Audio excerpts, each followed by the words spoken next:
కేటీఆర్ వ్యాఖ్యలకు కౌంటర్ ఇచ్చారు స్పీకర్ గడ్డం ప్రసాద్. తాను స్పీకర్నని, ఏ పార్టీకి సంబంధించిన వాడిని కాదని స్పష్టం చేశారు.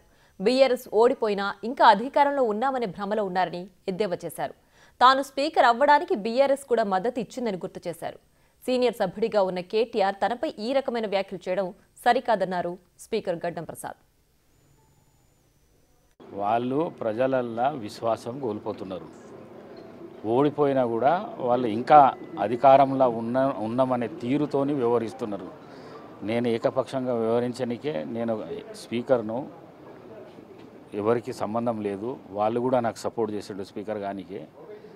కేటీఆర్ ఈ విధంగా మాట్లాడడము ఆయన వ్యక్తిత్వానికి, మనస్తత్వానికి, ఆయనకున్న ఎక్స్పీరియన్స్కు, ఆయన